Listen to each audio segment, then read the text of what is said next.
today ipakita yung walk around tayo sa buong auto. So buksan ko yung hood, buksan ko yung trunk, yun, para makita ninyo yung in detail, close up, di ba? Kasi I think hindi ko pa yata napapakita yung detailed na close up eh. So ayun, ngayon yung panahon.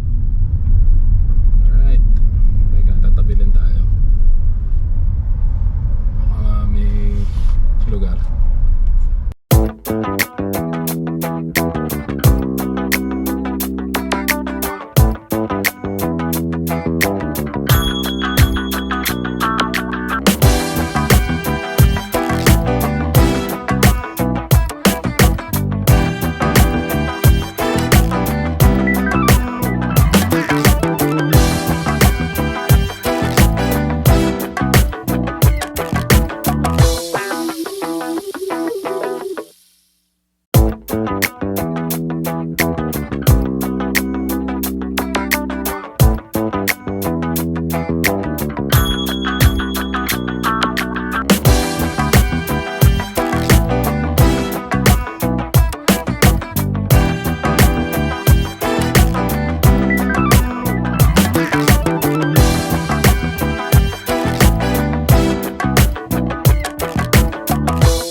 Kita.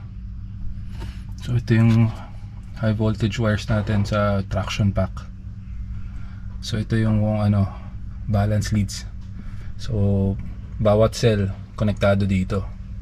Yan. Siyempre high voltage din yan. Tapos itong green na to, temperature probes yan.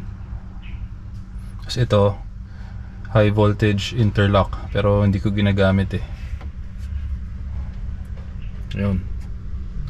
So okay naman ang natin, wiring. Ayan.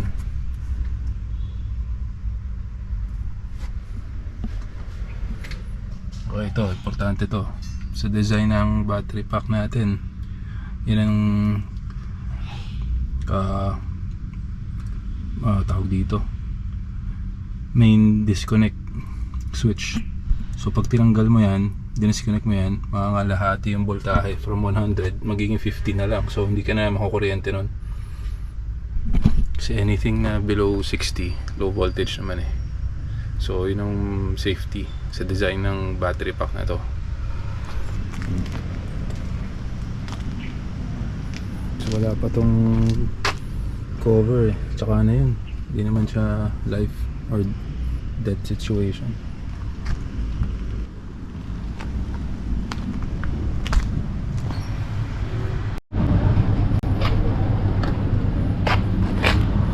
Ito, balance leads din.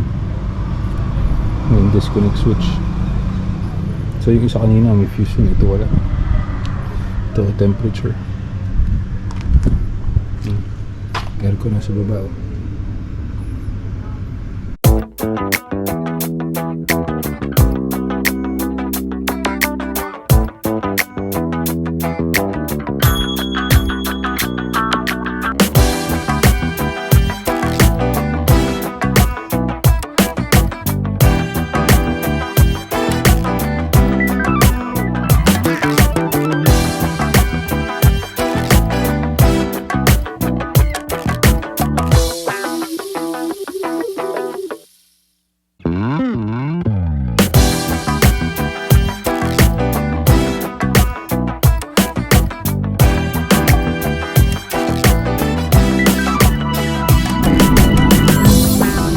Ito lagayan ng ano, pang ano ng hood. Dito dati yan eh. Nilipat ko dito. Bangga eh. Dito. Yun lang.